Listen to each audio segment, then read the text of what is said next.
Mes frères bien-aimés, n'est-ce pas que nous sommes toujours heureux tous les jours de pouvoir rencontrer notre Seigneur Jésus-Christ, non seulement à travers la communion, si vous venez à la messe, mais aussi à travers les paroles du Saint-Évangile, qui nous disent toute sa vie, et nous pouvons ainsi le suivre journée après journée. Et aujourd'hui, nous vivons avec lui une journée extrêmement importante, puisque c'est le jour où il va choisir son apôtre Saint Matthieu.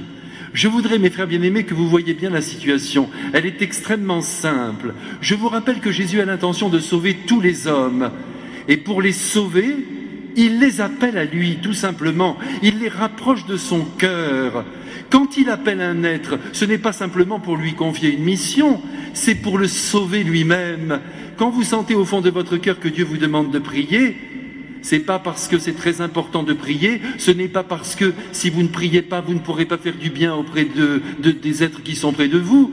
Non, c'est parce que Jésus vous tire vers lui, vous serre contre son cœur et d'une certaine manière vous sauve.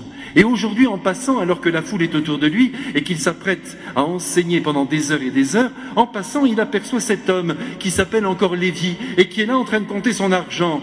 Jésus voit qu'il est perdu, il voit qu'il est rempli de cupidité. Il le voit, d'abord il lit dans son âme, n'oubliez pas que notre Seigneur est Dieu, il voit toutes choses, et puis ce n'était peut-être même pas la peine qu'il possédât cette divinité, simplement avec son humanité, il perçoit intuitivement que cet homme n'est pas au point. Alors que lui dit-il? Suis-moi! Je veux te sauver, toi. Je veux te faire du bien à toi. Tu es en train de t'enliser dans tes biens matériels. Tu es en train de perdre ton âme. À quoi sert de gagner le monde entier si tu viens à perdre ton être profond que je veux sauver et conduire dans le ciel de mon Père? Vous voyez, mes frères, n'allez pas sacraliser l'appel ou croire qu'il s'agit ici simplement de l'appel qui pourrait ressembler à l'appel que des hommes entendent pour être prêtres ou religieux, religieuses. Pas du tout. Jésus nous dit à tous, suis-moi pour nous approcher de lui et pour nous sauver, pour nous sortir de nos ornières. C'est ce que veut notre Seigneur. Et Matthieu, tout de suite, s'est levé. Ça, c'est tout à fait étonnant. On dirait qu'il est sous hypnose. Non, ben oui, pourquoi pas, sous l'hypnose de l'amour. Il voit que le Christ peut lui proposer quelque chose que sa pauvre monnaie ne peut pas lui donner. C'est très simple. Alors il se lève et il le suit. Il est sans doute émerveillé de voir que notre Seigneur Jésus-Christ l'estime jusqu'à lui demander de venir avec lui. C'est très beau. Et Matthieu qui sait vivre quand même, parce que quand on sait vivre, on sait répondre à l'amour qu'on reçoit, eh bien il l'invite à déjeuner chez lui. Il a bien fait, c'est magnifique. Quand on aime un être, on lui dit, allez, nous allons partager le même pain. Alors Jésus se laisse faire, il se rend dans cette maison, Matthieu a tout préparé, c'est beau, quelques minutes en cuisine et puis tout est prêt. Et puis là, peut-être, c'est ainsi que je vois la scène, des hommes regardent par la fenêtre, puis ils voient que Jésus est là, Jésus qui avait une grande renommée déjà. Et puis ils osent franchir le seuil de la maison, ils pénètrent, et puis sous le regard de Jésus qui est un regard aimant, qui ne critique jamais, qui ne juge personne, puisque tous ces êtres sont ses enfants.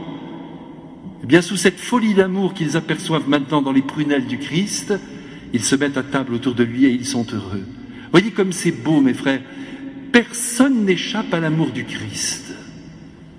Ils ont dû passer un bon moment et puis se sentir aimés par lui. Voyez, notre Seigneur Jésus-Christ n'aime pas les êtres parce qu'ils sont parfaits, il les aime pour qu'ils deviennent parfaits.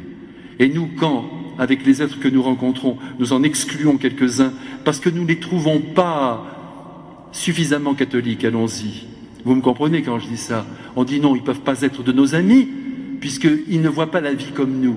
Eh bien, nous avons tort, parce qu'en les fréquentant, ils pourraient finir par la voir, non pas comme nous la voyons, mais telle que Dieu la voit.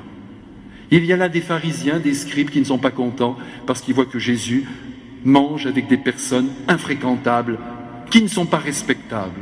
Ils ne savent pas le désir de Jésus et ils jugent de l'extérieur et c'est épouvantable. Aujourd'hui, nous recevons du Saint-Évangile le précepte de ne juger personne.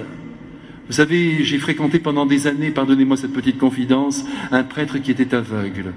Mais alors un prêtre extraordinaire, puisque son procès en béatification s'est ouvert. Eh bien, ce prêtre, qui était un dominicain, qui ne voyait pas depuis l'âge de 8 ans, si vous l'aviez vu accueillir les êtres, il ne les voyait pas. Eh bien, laissez-moi vous dire que d'une certaine manière, pourtant Dieu sait s'il les comprenait en profondeur, eh bien, de ne pas les voir, cela l'aidait à les accueillir, à les recevoir. Tandis que nous, tout de suite, à travers notre regard, nous renvoyons les autres.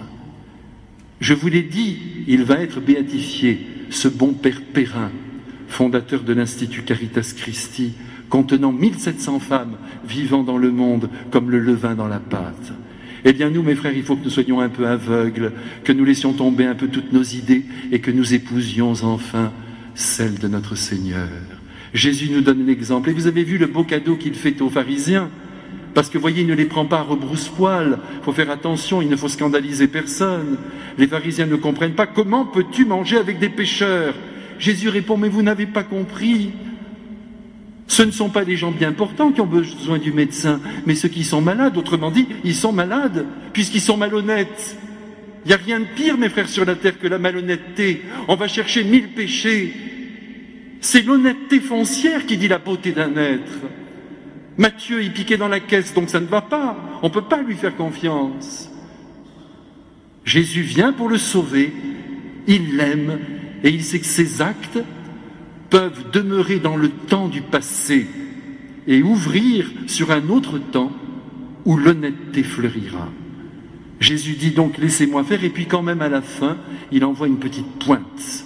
Et ça fait du bien à nos cœurs qui sont souvent des cœurs pharisiens. Il envoie une petite pointe, un aiguillon. Écoutez-le, je suis venu appeler non pas des justes, mais des pécheurs. Alors mes frères bien-aimés, si vous voulez être appelés par Jésus, c'est-à-dire vivre avec lui, comme je vous l'ai expliqué tout à l'heure, il faut que vous vous considériez comme moi, pécheur. Et l'autre jour, j'étais très surpris, décidément, je vous fais des confidences aujourd'hui. Un moine m'a écrit, j'étais sidéré, mais un moine qui a d'ailleurs des responsabilités très grandes, et il a signé frère avec son prénom, et à côté, pécheur. J'ai trouvé ça merveilleux. Et je me suis dit, désormais, je le dirai encore plus fort que je le suis moi aussi. Et comme ça, je bénéficierai de la tendresse de Jésus et de son appel.